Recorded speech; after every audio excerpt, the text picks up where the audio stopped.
Good morning and welcome. First, I would like to show my appreciation to the organizer. I mean, it's a great effort to bring people from different parts of the world together to talk about the foundation of physics. This is a very unusual situation, and I appreciate that opportunity very much. And also today my talk is for the purpose of sharing idea. Okay, so it's a very friendly talk. Okay, and I also, greatly welcome. People, please feel free to interrupt me, okay? Just raise your hand, ask your question for clarification or comment or something like that, okay? So I would like to, make this as a kind of a friendly exchange, with people that have a similar interest, okay? And we are here for the sake of science, nothing else. Okay, now this is the topic, and as you can see, it is somewhat ambitious, okay? But of course, science, so we are for understanding nature. So we set our goal very high. But how far can we go? I don't know. We try our best. And then it is for you to judge, not for the speaker to judge, all right? Okay, so the question we are concerned with is, where does the matter in our universe come from? And I think in this particular audience, we probably in our life ask that question many times, okay? So I'm just one of us, all right? Now, this is a big question, but now, with the development in the last 100 years, we know we have to make people, people, has made a lot of progress in that, okay? So today what we're trying to do is first to go very quickly about the progress we got in the last 100 years. I mean, this is a very, very short summary. And then we say, what else? What is not satisfying? What else should we do? And should there be some new idea? And how this idea could offer some advantage over the old idea, traditional idea? And then from then, how long can we explore further? Okay, so that's kind of how I, organize my talk. Okay, now first a quick review. So we know in the last 100 years that people have to make big progress, okay, to understand nature and where does the material world come from, and basically it's a quantum field theory, okay? And now they call it the standard model of particle physics. And the most important part of that is that they think matter are composed of a point-like particle. These are fermions, okay? And then the fermions interact by exchanging another type of particle called boson, okay? And each particle is the excitation of its own quantum field. Now, what is a quantum field? Now, this is a subject which has not been clearly defined. We know mathematically, it is a term in the Lagrangian density, okay? It's an independent variable. But what is the physical meaning of that? I think a lot of debate, there can be a lot of debate, okay? Now, one of the major things about our material is that we know it has mass. So where the mass come from? If you think that all the matter is made up of this particle, point-like object, so where there's particle mass? And they say this is originally from a coupling between the quantum field of the particle and another field, they call it the Higgs field. In fact, Higgs field was so successful about maybe less than 10 years ago, after the CERN experiment, then a Nobel Prize was awarded to three theoretical physicists. They done their work in about the 1960s, okay? Okay, and so now Higgs is one of the very active subjects of the study in the standard model of particle physics today, okay? But what really is the Higgs field? I think people are still scratching their head, okay? Now, this standard model, what people think is really a great achievement of physicists or human beings. Now, but are we 100% satisfied with that? Far from it. Actually, I will show you that there are still many challenges for the standard model of particle physics today. And here, let me just list a few commonly known, points. For example, the lack of progress. Since the day of the Higgs, we practically make no progress in the last half century. Now, this is pretty sad because we know all the other branches of science, they make great progress in the last half century. You talk about medicine, you talk about biology, you talk about space science. It's wonderful. Half a year, if you write a paper, you make a reference on half a year ago, half a century ago, people think, well, this is ancient history. Okay? You need more updated reference, okay? But for particle physics, I would say somewhat strange that we have so many intelligent people, very, very smart people. Actually, this day, getting a particle physics is not easy. You get the best educator, and great university, and good mathematics skill. These some of them even are more like a genius among their peers. Okay, but yet half a century later, there was no progress. So the only explanation is that not because these people are not smart enough. It's not because these people are not working hard enough. The only possibility I can see because they were chasing the wrong rabbit in the wrong tree. So they were not going for the right direction. Okay. And another interesting thing is that even though quantum mechanics or quantum physics has been developed a century ago, go back to the days of Dirac, Schrödinger, and so on. But yet, in 100 years, the problem posed by Schrödinger, Dirac, Einstein are still with us today. Now, this is even, more, I would say, troubling, okay? And finally, for any theory, you need to build on things which are self-consistent. But this doesn't seem to be in the case of the standard model of particle physics because there are fundamental inconsistencies. Now, let me just name one. About the assumptions of the nature of vacuum, the physical nature of vacuum. In quantum physics, the vacuum represents just a ground state. It is very complicated. In fact, the ground state has a lot of interesting physical features in it. But another part, another leg of this, so-called standard model is special field relativity. And special field relativity requires there's no universal resting frame. If you have a universal resting frame, if the vacuum has a very rich physical property, it does, then it could become a universal resting frame. And then you can tell which inertial frame is moving and which inertial frame is staying stationary. And it defeats the purpose. So you cannot arbitrarily take two intermoving frames, A and B. You say, in one sense you can say A is stationary, and then suddenly you can turn around and say, well, B can be the stationary, A is moving. That's not allowed. And that defeats the spirit of the principle of relativity. And now, so the standard model is standing in two legs.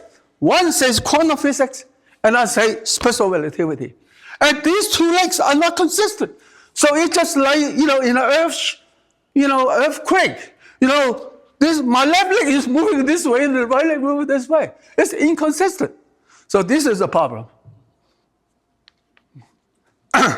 Now, since we know that quantum physics is so fundamental to modern physics today, so let's just be more specific about the problem that we are facing with quantum physics today. And this is a 100-year-old problem. Okay, this is not new problem. Okay, so you can see here what is the physical basic wave particle duality. How can a particle sometimes behave like a wave? And what is the physical basics of the quantum wave equation, such as the Schrödinger equation, the Dirac equation?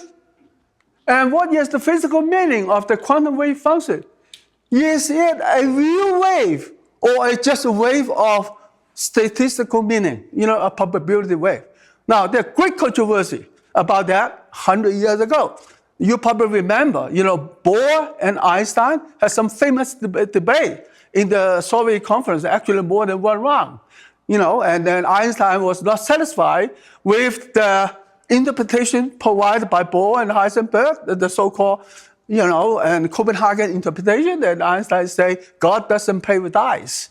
All right? This is a very famous quote. And now another problem, which is not only bothering the physicists, but it's bothering many ordinary people. If you walk out over there, if you look at the front desk manager of this hotel, they probably ask the same question. Yes, how can particle be created and annihilated in a vacuum? In fact, I know a story by Richard Feynman. Richard Feynman one time go to see his father and visit his father. And his father asked a question very similar to this. But his father said, okay, we have spent a lot of money to send you to a good university like Princeton University. Now you should know something about physics. Now I have a simple question. Can you answer that? And so he said, well, the people told me that atoms emit light. And they call light photon. That's something like a particle. Now, does the atom contain photon? Is photon inside the atom? And Richard Feynman scratched his head. He said, well, wait a minute, let me think. And after thinking for 10 minutes, he said, sorry, I don't understand. I don't know whether the photon is inside the atom. Okay? Because ordinary people, if you say this is a box, okay, I can take something out of it, then this something must be inside the box first. Otherwise, how can I take something out? Okay? And Feynman's father was very sarcastic. He said, I spent so many money to send you to good university like Princeton. And you tell me that after 20 years, you still don't know the answer to a simple question? His father was really disappointed. Okay? Now, but actually, I think, Feynman told that joke, okay? Why he can tell something that, he is not an advantage, he is a very confident man, okay? So what he using that example to say, quantum physics is not trivial. Even simple question in quantum physics, the answer could be very complicated. That's, he just used the joke to demonstrate the point, all right? But of course, we are the listener, and so I think I remember that joke. I think, wow, that's good. Okay, Feynman really is a good storyteller. Okay, so another question here is that now these days the standard model, it depends so much on this quantum field. In fact, for every type of particle, there should be one quantum field to go with it.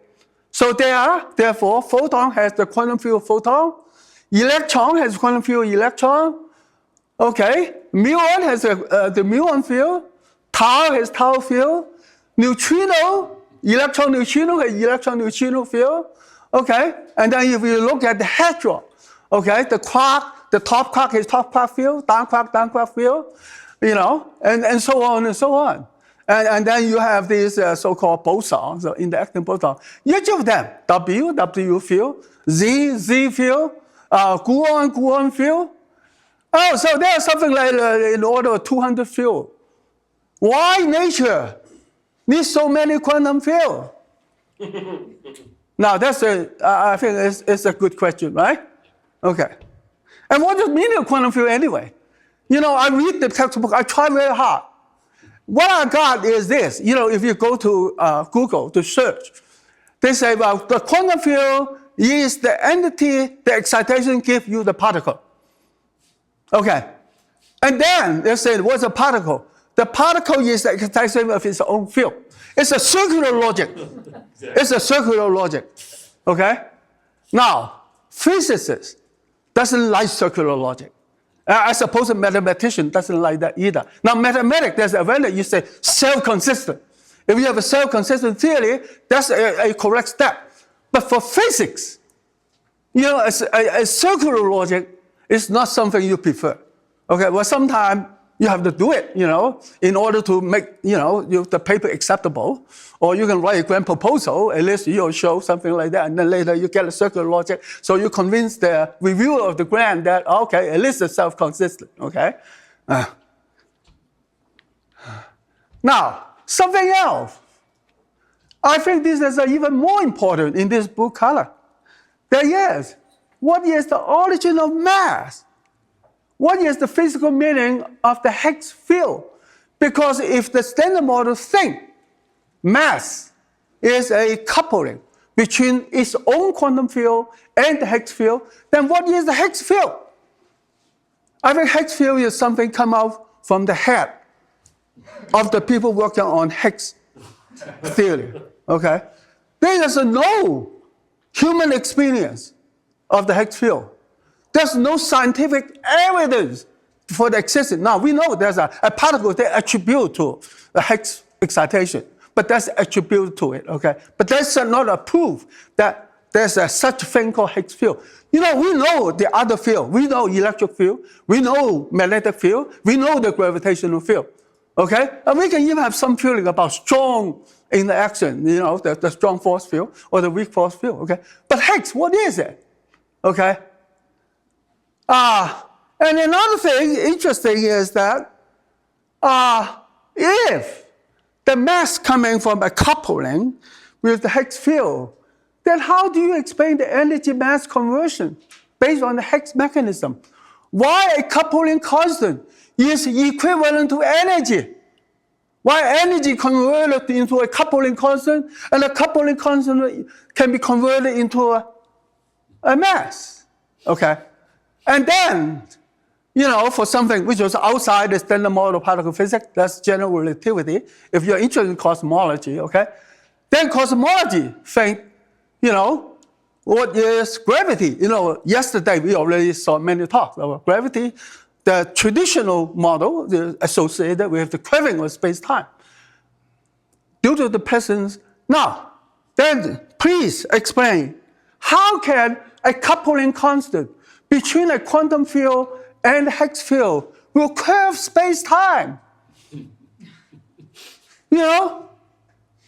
So there's some fundamental problem there, okay?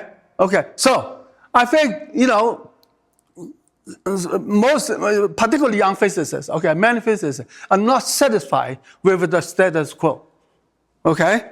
I think that we probably will need to look for new direction. Yeah, please. In your view, you're dissatisfied because this is making it sound like math is causing these physical relationships. Is that what has you dissatisfied? Math. Are you dissatisfied because the claim seems to be that mathematics is causing the physical relationship between these things? You think the problem is because you blame the mathematician. Okay, we don't blame anyone, okay? In fact, I think the physicists and the mathematicians are natural allies, okay? We all try to understand nature, but through different ways. The physicists maybe through experiment, through logical thinking, and the mathematician develop great technique, modeling, okay? There's a formalism, there's a theory. Formalism strongly, depend on mathematics, and the theory part depend on physical concept. So I think we are allies. So we don't blame each other. We think, I love mathematicians, and many of my friends are mathematicians, okay? And I think that we should work together, okay? But however, we all, just as a human being, we have a flaw. The flaw is we always think from our own view. Well, and sometimes some of the people may have a very narrow angle of a vision angle. So they only think. So some people only think along mathematical formalism. And some other people has a much broader view. So what we should do, why I think this conference is a good thing, it brings people in different background, people with different interests, people in different direction of a vision angle. And so that when we exchange, we have a friendly exchange, so we can broaden each other's vision angle. Okay. So what's the way out? Okay. Actually, I'm inspired also by the people working in physics a long time ago, but not only the last half century or 1 century ago, even longer, even in, at least 1 century, multiple centuries ago.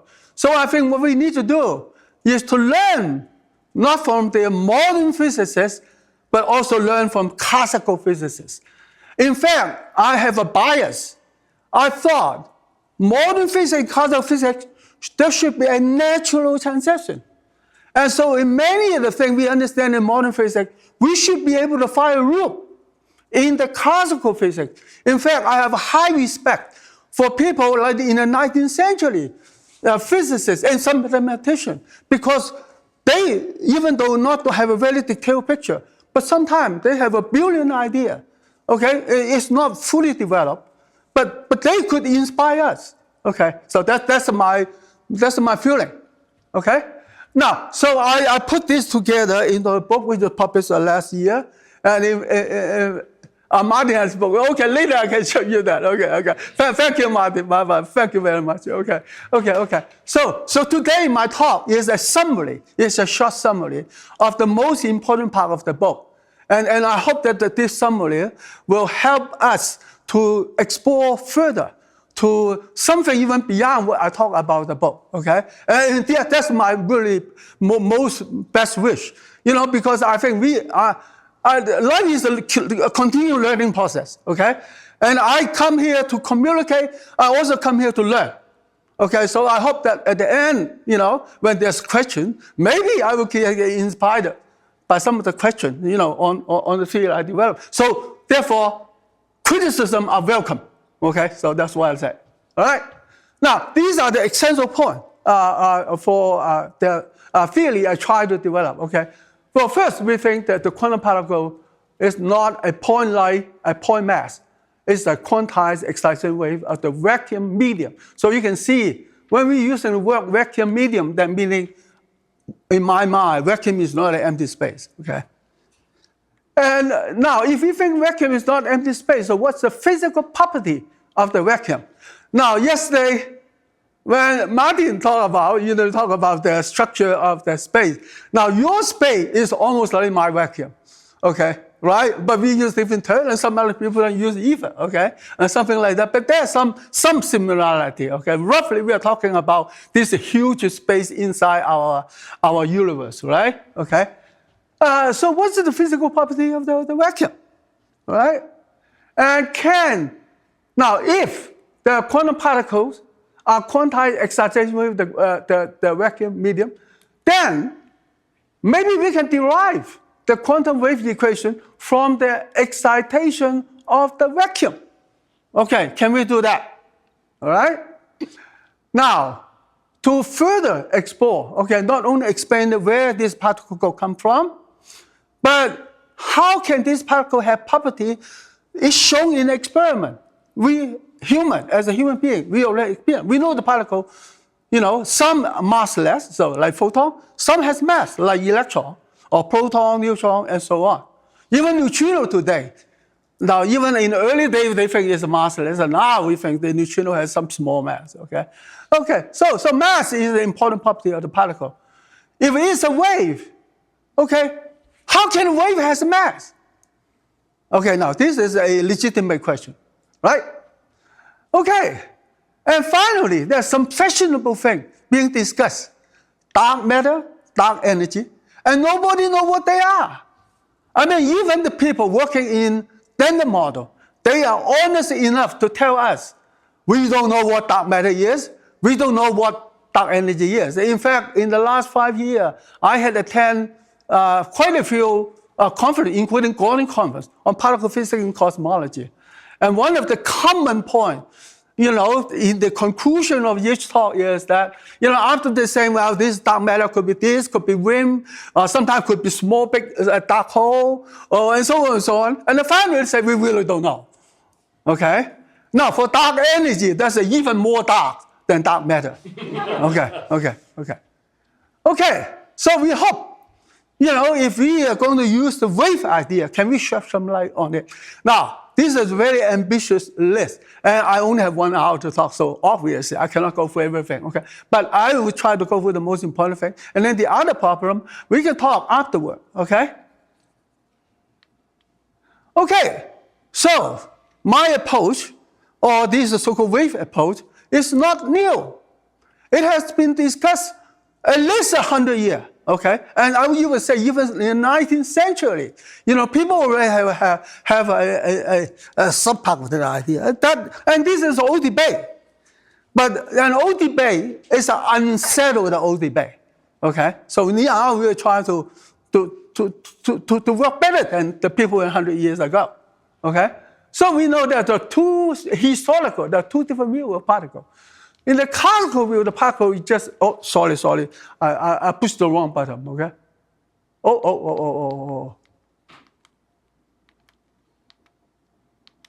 Okay, so one is, this is like classical mechanics, okay? Newtonian mechanics, okay? So the particle is basically just a point mass, okay? And you can use a Newtonian mechanics to describe.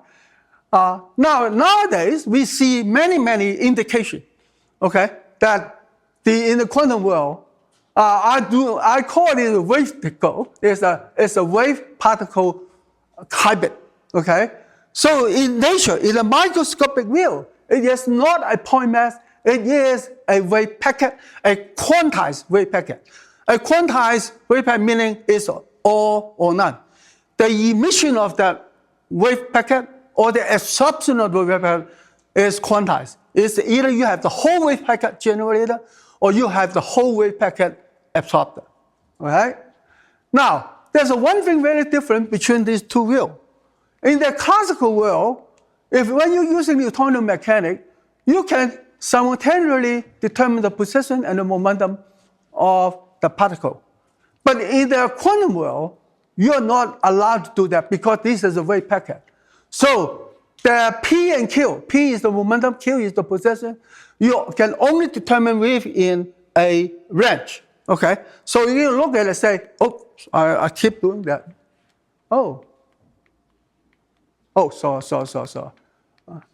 Sorry for my control. Okay, so you can see, if you want to have a very precise measurement or determination of the position, then this wave packet has to be very narrow. When it's very narrow, that means the Fourier component have to spread out, and that means the P will be not so narrowly narrow. So, and this, in fact, I think is the basics for the Heisenberg uncertainty principle.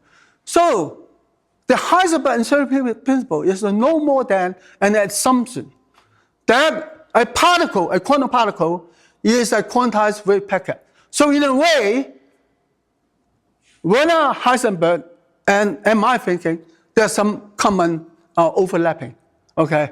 Even though he is a great contributor to modern physics, I'm nobody, okay? I have no contribution to modern physics, okay?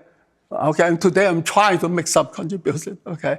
But his idea actually is based on, so even though he did not say it explicitly, but he already have a hidden assumption. In fact, I think this is very common among scientists. Sometimes you present a theory, and actually you have a hint on something. In order to make that statement, you have a hidden assumption. But the hidden assumption sometimes is not in your publication. And the people, reading your stuff may miss the point. They may not know, actually, you have a hidden assumption. Okay, so this is just a picture to show more clearly. So what the idea is, the quantum particle is more like a wave packet than a mass point. Now, as physicists, the first thing people will challenge you, how do you know that? Okay? Now, I would say, fortunately, I don't need to prove that because in the last 100 years, there were ample of evidence to support the point. I'm here just to name two. For example, like the double slit experiment. This is not only true for photon, also true for electron. And there's a black diffraction experiment. You can see a particle beam, or even a single particle diffract, from this crystal surface. And you can look at it, it follows the black diffraction rule. And this diffraction rule is not only good for photon, good for electron, good for neutron, good for helium particle, and some literature even came even for carbon-60. Well, okay, so these actually go a long way. Now, but I think the more pictorial, the more visible experiment, the easier experiment to convince all of us would be this experiment. And this is called the particle-particle collider. Now, I picked these examples because we have spent so much money building this particle accelerator. Okay? You're talking about billions and billions of taxpayers' money. And many, many Nobel Prize winners were working, there too. How they get the Nobel Prize was based on this particle-particle collider accelerator. So this is a big topic in modern physics today.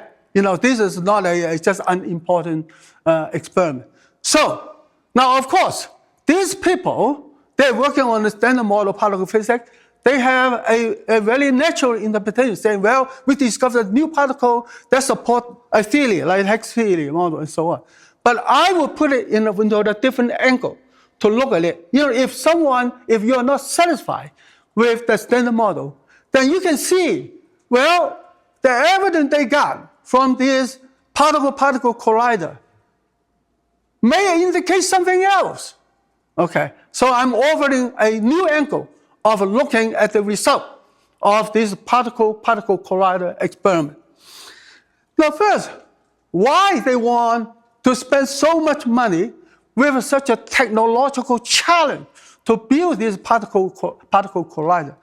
I mean, the reason is very simple, is that they want to find out what particle is made of.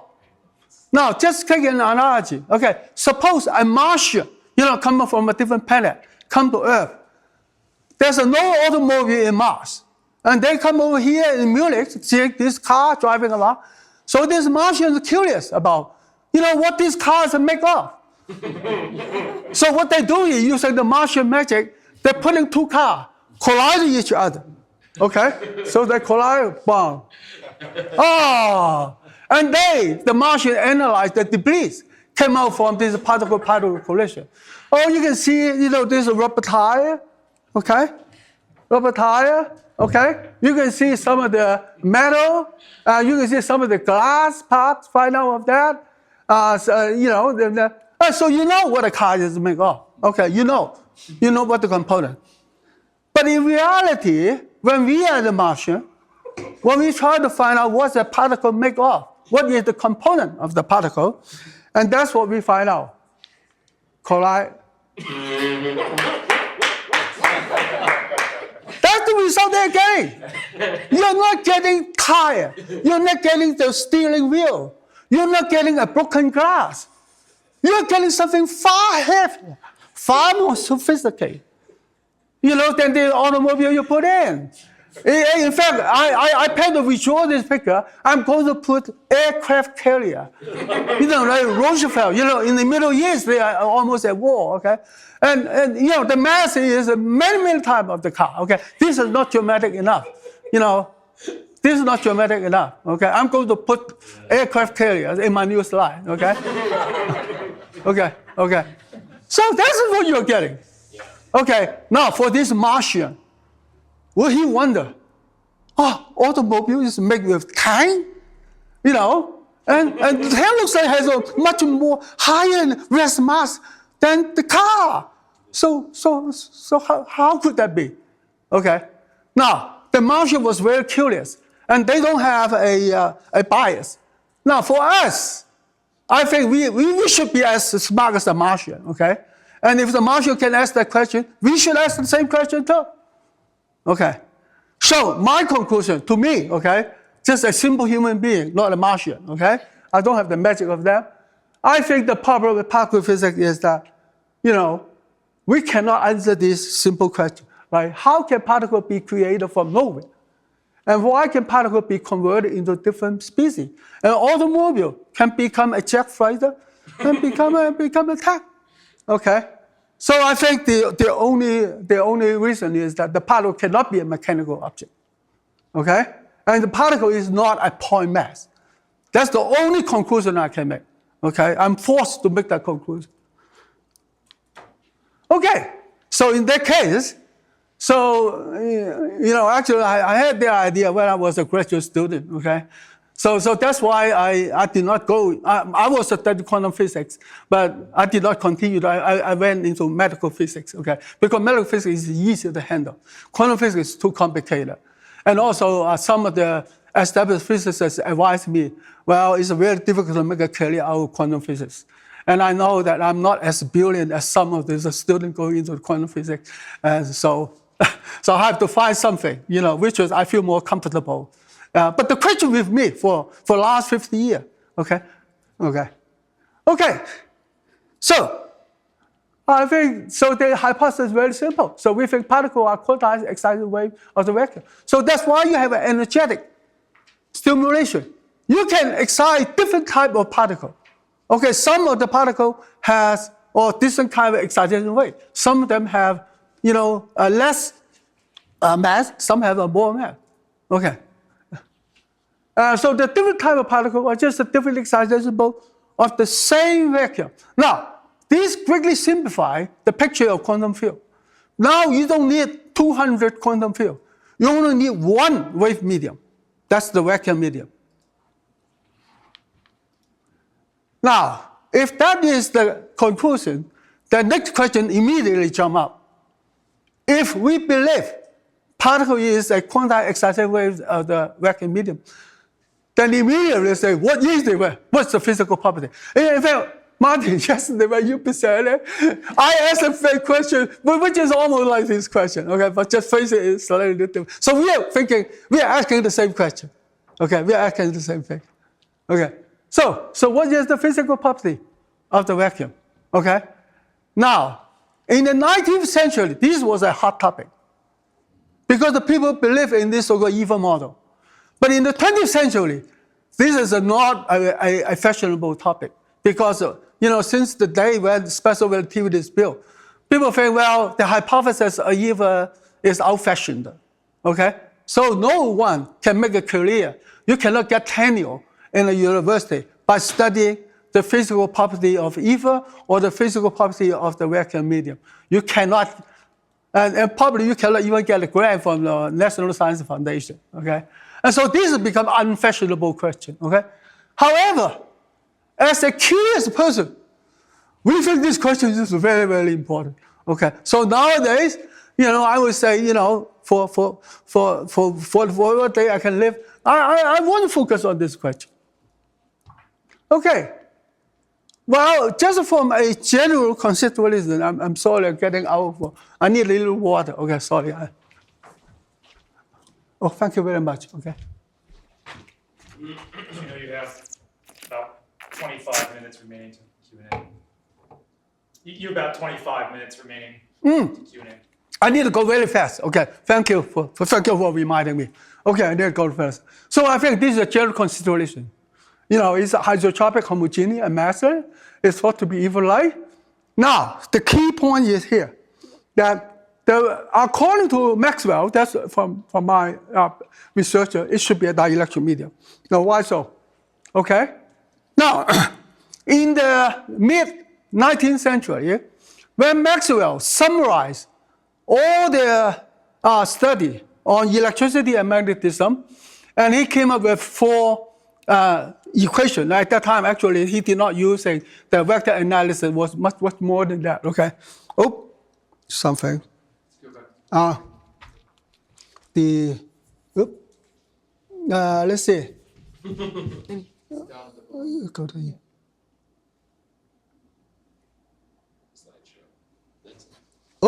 Oh, no. Yeah, that's right.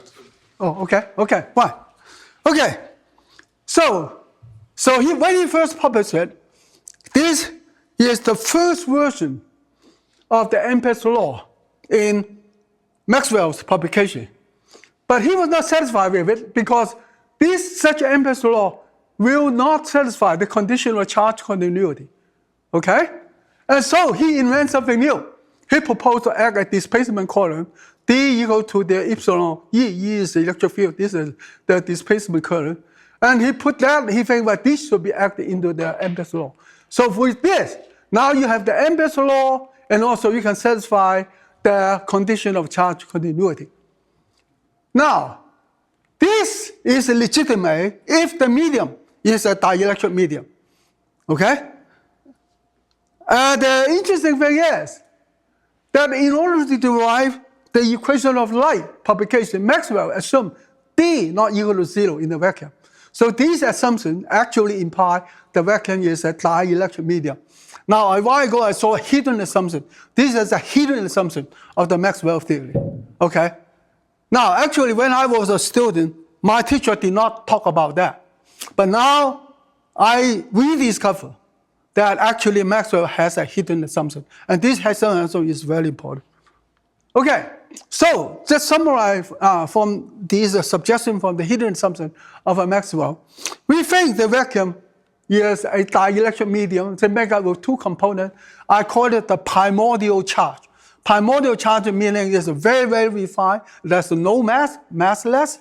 Okay, and so you can have it's a dielectric medium. So you have positive charge, negative charge.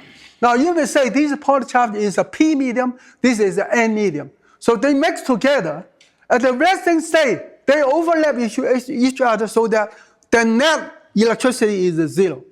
However, if you disturb the system, then this negative primordial charge and the positive primordial charge will separate.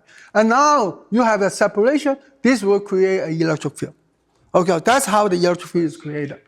Okay? We have a question. Just for clarification, on the previous page, at the top you said changes. Do you mean charges or changes at the top right? I think charges. Yeah, is that charges? Oh, this is a charge. No, I don't mean minus. I mean, you see there's a plus side. The red is positive. The green is negative. That's a typo. Okay. Okay. Okay, now if that is the case, now we can ask some very specific question. Okay? So for example, if the quantum particle is the excitation wave at vacuum, can the quantum wave equation, including Dirac equation, Schrödinger equation, be derived based on vacuum excitation? Right? This is a reasonable question. Then another question is, what is the physical meaning of the quantum wave function? Is it the measure of the oscillation of the vacuum medium? And finally, if the particle is an excitation wave, how can a particle, a wave, have mass? What's the physical meaning of mass in a wave? Okay, so this is an immediate question from their hypothesis. So we think we know that the wave function usually represents the physical displacement wave medium. This is from our study of classical mechanics, including continuum mechanics. I think Chandler later is going to talk about the elastic solid. Elastic solid is a very good example of that. But an even simpler example is a structured string, a vibrating string. Now, this probably most textbooks, they start from the structured string, okay? Because the elastic solid is already quite sophisticated, okay? And the same thing also for this dielectric medium. So the wave function should represent a physical displacement of the wave medium, okay? Now, what about the case of our vacuum medium? Okay, so the vacuum medium is just, you take an analogy, just like an elastic solid. And an elastic solid, we already know quite a lot about it, okay? And so we know that if you consider the motion of the sound wave in elastic solid, you can use an Helmholtz decomposition to decompose it so that you can write the wave equation for the longitudinal wave and the transverse wave, okay? And the way the Helmholtz decomposition, he proposed that for any smooth field of this metal, you can decompose into something he called it is a curve-free, and that one is divergence-free component.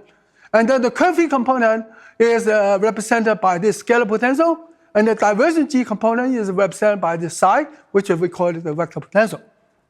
Okay? Now, let's go back to the vacuum medium, and with the idea that the vacuum medium is a dielectric medium. Now, in that case, we can follow the example of the elastic solid and to analyze the wave motion in this dielectric medium, okay? So you can see here that the physical parameter,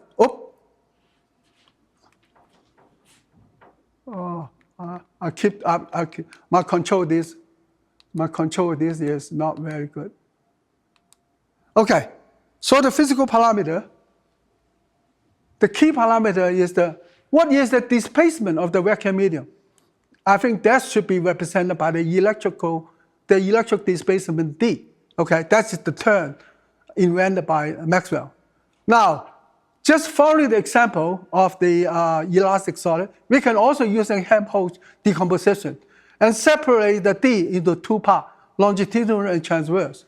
And here, this is the scalar potential for the charge, and this Z or Z is the electrical vector potential. Okay, this is of course different than A, that the normal, the one which is the magnetic vector potential. Okay, now because we know in the vacuum there's no free charge, so the first term can be put in the zero. We can use such a gauge, and then we left with the D just equal to the curl of Z. Now this suggests that the wave function of the vacuum is represented by this Z. In fact, it makes a lot of sense. You know, from the Maxwell theory, we think C plays a key role in the vacuum excitation. First, we find out that the electric field E is a spatial derivative of the electric vector potential C. The magnetic field E is the time derivative of C. And the wave equation of the vacuum is this. Okay, so now what you need to do is just to identify this Z as the wave function. So now you have to allocate the basic wave function of the vacuum medium, you know, based on the idea that the vacuum is a dielectric medium. We have a question. Can you get Huh? one slide back just to the definition? Go back?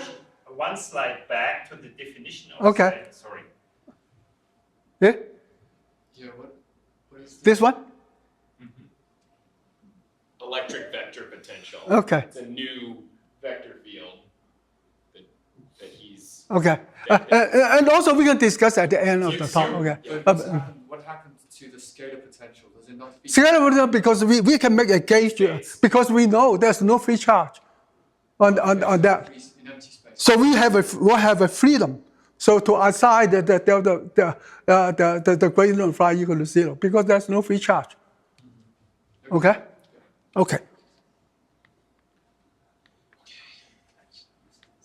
Now, this is just a short summary for our comparison for the different type of a wave medium. Okay? This is for probably for instruction purpose. Okay? But sometimes by comparing different systems, different wave medium, it allows us to see things more clearly. Okay? So you can see that now we are comparing, you know, we know the mechanical medium elastic solid is well developed, you know, from the 19th century, okay? And there's no dispute, even today. You know, people in the mechanical engineering department or the civil engineering, they're still using that, okay? And now this vacuum medium is something that we discussed today. Particularly in the older days, traditional, people will follow the magnetic component. So you can see, you know, B equal to the curl of A and so on, okay?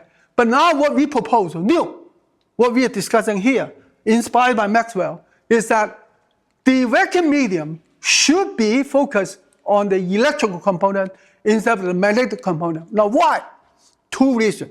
First, we trust Maxwell, okay? Because he proposed the vacuum behaves like a dielectric medium, not a diamagnetic medium. So I trust Maxwell. The second reason is I trust the experimental physicists. In the last 100 years, many people doing experiments try to identify or discover magnetic monopole. None of them were successful. I mean, sometimes you have report and then later it cannot be confirmed. But electrical monopole is not a problem. You know, more than 2 centuries ago, we know the electrical monopole. So by trusting Maxwell, by knowing the experimental result, so we think the vacuum is a dielectric medium. So the medium is represented by electrical component, not magnetic component. Okay, so that's why how we propose that we should look at the vacuum medium by comparing the traditional one and the more, I would say, the new one. Okay, and you can see they are actually in parallel, right? Now you can see, okay, even though my time is up, but I think this is important. It's worth to take 1 to 2 minutes. Okay, you can see for any wave excitation mechanism, you need to deal with several things. You need to deal with string. What is string? For the elastic solid string is this mechanical displacement R. And then for the vacuum medium, in the magnetic component is the flux. Matter of fact, B. In our new idea is the electric displacement D, or Maxwell's idea. What is the stress? The stress is the force. The force, this is based on Hooke's law. Now, in our case, it's based on this E equal proportional to D, and the magnetic field is that. Now, and this, string can be decomposed. And this decomposed string using Higgs decomposition. So you can see in the elastic solid, you have both the longitudinal component and the transverse component. But in the electrical component and the magnetic component of that, you only have the transverse component. You don't have the longitudinal component. So what is the key potential function? The potential function represents the wave movement, okay? And it's very simple. As you can see, here, this should be a dilation wave and also a transverse wave. But for the electrical component, there's only an electrical vector potential. And if you choose to use a magnetic component, there's only the magnetic vector potential A. Now, in order to generate a wave equation, you need a driving, a so-called inertial movement, and also you need a potential. So it's the kinetic part and the potential energy, and then exchange to each other. Okay. So in the case, so we call it this cause interacting mechanism. This gives you the coupling equation. Now, in the case of mechanical medium, you have the Newton's law and the generalized Hooke's law. Now, for the vacuum medium, now this is in the traditional way, you have the Ampere's law and the Faraday's law. If you're using write them down using the vector potential, there is a coupling between the Z and A and a coupling between the A and Z. So this provides the coupling equation, okay? And then the wave equation is like that. Now, we find out that for the material medium, you have both the transverse wave and the longitudinal wave. But for the vacuum medium, because it is a dielectric medium, you only have the transverse wave. You don't have the longitudinal wave. Okay, now this is agree with experiment. We know light is a transverse wave. So now, once we have the excitation, the wave equation of vacuum excitation, then it should be possible to derive all these equations, like the wave equation for the massless particles such as photon, and then also wave equation for the mass particles such as high-order equation, Dirichlet equation, Schrödinger equation. Now, they may represent different solutions of the same excitation wave. So put it in a simple way, this wave excitation in the vacuum medium is provide the mother of all quantum wave equations. Okay? So every, at least up to photon and lepton, their wave equation is generated from the excitation wave equation of the vacuum. Now, hadron is a little different because they are composite particle, okay? So at the end, maybe we can discuss that, but this is not covered. But my suspicion is that hadron, if you look at a quark level, in the so-called simple particle level, it also is partially relevant.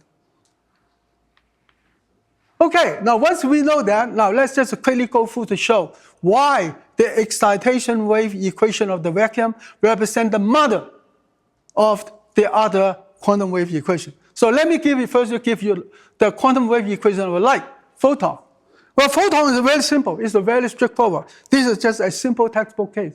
You have a file, it's a plane wave solution. Now, it has a dispersion relation of this. And this, you can easily identify this is the dispersion relation of light. So this suggests that the plane wave solution represents the wave function of a photon. Now, for the massive particle, it's no longer a plane wave solution. It's more complicated than that. Now, to find the general solution of the wave particle, at least you have two ways. Is when this wave equation, when the wave function is moving, it goes through this three-dimensional space dimension. It goes longitudinal. It also varies from the transverse way. Okay. So what you have, at least you have two components. This is the simplest case. Now, based on this, then you can, using separation of variable, then you can decompose the excitation wave equation of the vacuum into two wave equations. One represents the longitudinal wave, another one, now this is not longitudinal, it's the longitudinal component. The phi, the other side, is the transverse wave. But even the transverse wave has a two dependence of either depend on the longitudinal coordinate or the transverse coordinate. Okay? So the longitudinal component is satisfied this wave equation, and then the transwave component satisfies this wave equation. Now from there, you can get so you can solve them, and this works right. So you can see this is very quickly. This is become a more technical thing. So the so-called transverse component is represented by this, okay? And this J is the Bessel function of the first kind. And then the longitudinal component is almost like, it's just a traveling wave. And this is just a quick simulation, okay? Now, in this vortex wave, something interesting, we know that this will give you the dispersion relation. Now, this dispersion relation appears to represent, so this wave representing a mass particle. How do we know that? Because we can show you that dispersion relation gives the energy momentum relation of a massive particle. Okay? Now, how that? Now, here, just a quick, of course, the detail is in my paper in 2.0, but now just a quick summary. Okay? So actually, what you need is to just recall several key quantum relations, like the Planck's relation, the Bloch relation, and also we know that the P equal to mass times the velocity, and the velocity of particle is the group velocity. And from that, you can quickly reach that this dispersion relation, omega is related to E, K is related to P, and this L is related to this rest mass. So rest mass is this. So what is this rest mass? This rest mass, let me just show you. It is that in this transverse component oscillation, this is a lambda. This is just a 2 pi over the lambda over there. Okay? Now, the interesting thing is that just from that very simple manipulation from here, you immediately obtain U mc squared, and also m is the mass of the particle is speed dependent. So this relation in the literature, they call it relativistic relation. But what I show you is that they are not from relativity. They are from the consideration that a quantum particle is a quantized excitation wave. So a correct way to call them, that so-called relativity equation should be called a wave relation. It's a wave relation. Relativity is a misidentification, it's a misnomer. You have just a few minutes left. Huh? You have 5 minutes left. Oh, okay. Now I need to go very quickly. Somehow. Okay, quickly. Okay. So how can we derive the quantum wave equation? Okay. Now first, let me just show you the chi-quantum equation. And then the chi-quantum is very simple because we know in the longitudinal wave, once you identify L with the rest mass, so this top equation will become that. And that you can see it is literally the chi-quantum relation. Now from the chi-quantum relation, you can derive the Dirac equation and Schrödinger equation. Now how? This is just a quick way. Okay, this is already known. Okay, if you go back, once you have this Klein-Gordon equation, you can decompose it into two factors, and this factor is just the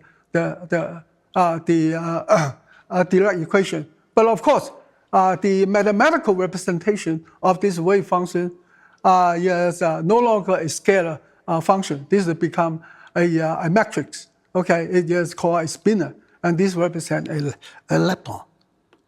Now from there, okay, let me just quickly go in, and with just some very simple,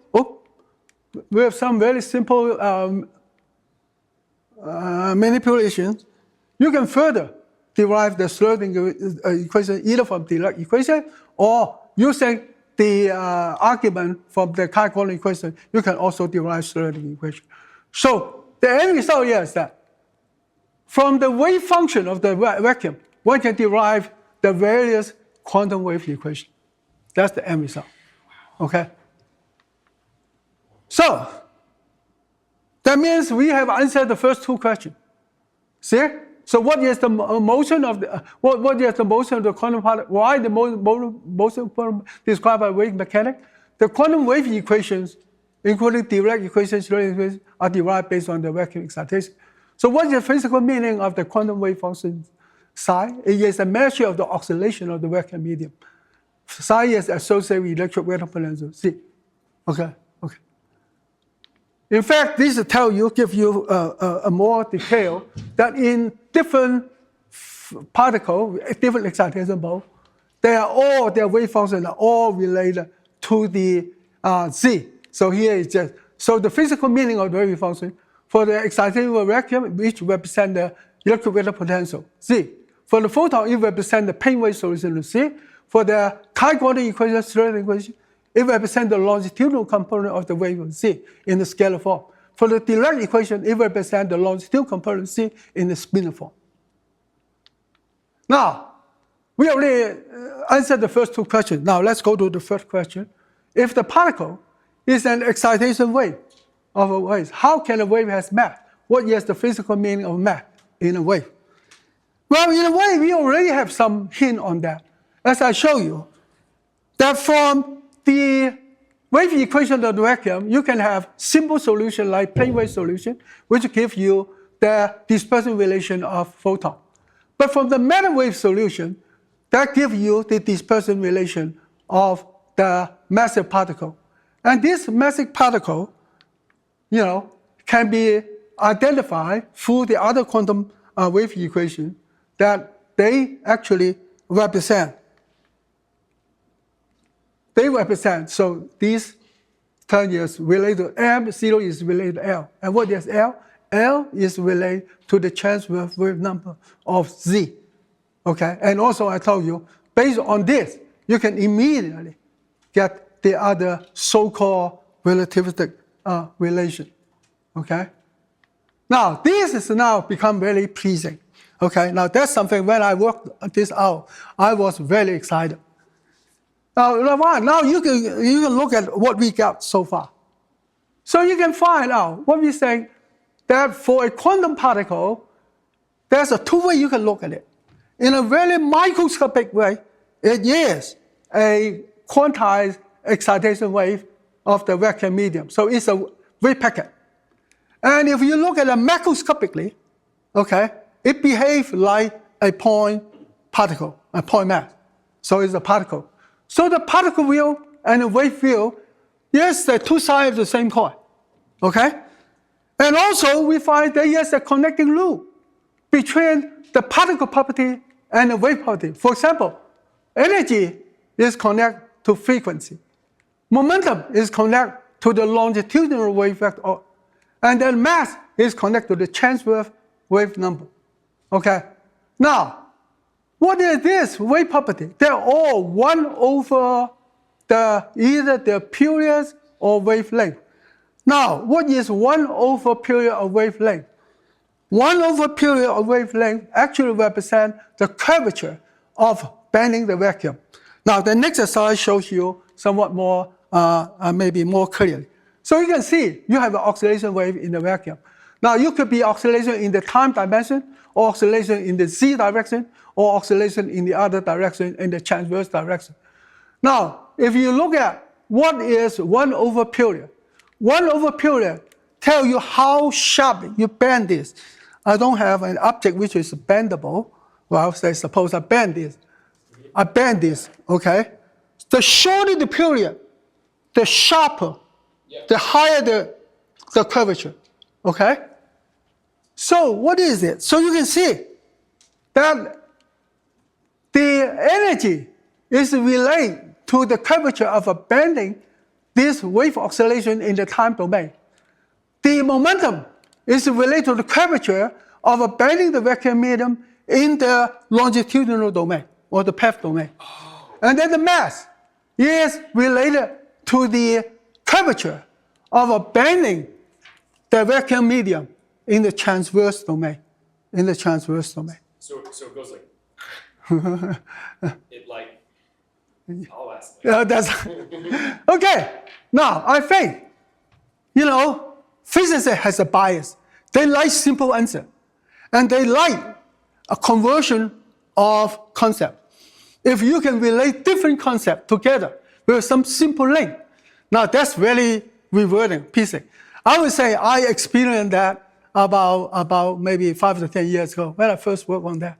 When I discovered this relation, I really was I was so happy. Okay, it's okay. We're about running out of time here. Just to Okay. wrap it up. So now this is actually also something very refreshing. Now, since we know energy and mass are both related to curvature of a bending the vacuum medium, there's no wonder why There's no wonder why energy and mass are convertible, because they're a similar thing. They're similar thing. Okay? Okay, now this is just a short summary that we talk about. That we say the vacuum is not an empty space. Particles are quantized excitation wave for the vacuum medium. According to Maxwell, the vacuum behaves like dielectric medium. The quantum wave equation of electron photon can be derived based on the wave excitation in the vacuum, and the quantum wave function of a particle is associated with equilibrium of C. And the energy, momentum, and mass are all associated with the curvature of a bending vacuum medium. Now, but this is really not the end. Now, from now on, let's see as far as I go. Okay, you can stop me any time. But I think this is some interesting point here. Okay, okay. So first, the additional. Why do particles have the same speed limit? Now, this is also a very interesting question. Okay, well, from the wave perspective, it's very easy, because we know the particles are excitation wave, and their traveling speed is determined by the physical property of the medium. We know the wave traveling speed determined by the physical property of the wave medium. Since all particles are excitation of the same vacuum medium, not 200 different quantum fields, so they should have traveled with the same speed limit, because they are all brothers and sisters. Okay, they come from the same mother, so that's why their travel speed is the same. There's no mystery about that. Okay. In fact, you can literally, using mathematics, simple mathematics, to express that. Now, this just show you from this dispersion relation, you calculate the group velocity. It's like that. Now, since we know now L is related to the mass, so if there's a no rest mass, like a photon, L equal to 0, then the V automatically equal to C all the time. So that's why photon always travel with the speed of C. Now, when the particle has a mass, so yes, you can see here, if the M naught is not 0, L is not 0, then this V is always smaller than C. So this just tells you, this predicts a massless particle must always travel at a constant speed C. And the speed of mass particle is less, of the massive particle is less than C. So therefore, you can see, neutrino has a very little mass. So it should travel very close to the speed of C, but not exactly. Slightly less. Now, this is experimental testable. Okay? So in the future, there are some smart physicists to measure the traveling speed of a neutrino. So our prediction is that it is a slightly less than C. All right, this has been quite fascinating, Professor Chang, but I do feel Okay? And of our time limit here. Let me show the last slide, okay? And this is just a summary, okay? So you can see I still have some interesting things of that. Okay, now so, this wave model not only explains the particle we observe, it will explain there should be many, many particles we haven't found. Because the vacuum has many, many excitations. We include some very highly energetic excitation way. So, if you work for in CERN, in the larger hadron collider, well, if you spend enough energy, spend enough money, you will find a new particle. Okay? And now the book, thanks to there are some of the things we'll discuss in the book. Now, these are the things we talk about, but there are two things I know I don't have time to talk about. And that is the implication on the cosmology and also hints on the dark matter line. But in the book, there's one long chapter about that. But I know I would not have time to talk about it. But for those people interested in those two questions, they're welcome to look at the book. And also, if they have a comment, criticism, please send it to me. I appreciate criticism. Okay, thank you.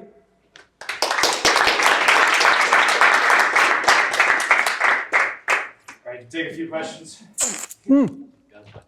Please, maybe we can get some lines. Oh, okay, sure. Okay, now, please know, my hearing is a limited capacity. So please say louder and necessarily please repeat it. Okay, please. As I understand, this is an ether theory. So the idea is to explain electric phenomena by mechanical means. So you set the electrical potential to what concrete mechanical quantity would it correspond, and if I'm correct, on what of the historic ether models would be the closest relative? Or do you have a hybrid model where you make an extra assumption on top of the mechanical ones? Well, I cannot say, but let me just repeat that. Maybe the last part, your last word, sentence is the most important one. Is that so far we are comparing this vacuum medium model, based on somewhat on the ether hypothesis extent, and then compare to a elastic solid, which is a mechanical medium. And so your question is that, do I expect that this vacuum medium will have property beyond the mechanical medium? Something more than that. Do I understand it correctly? Yes. Oh, okay. Oh, thank you. Okay. You're right.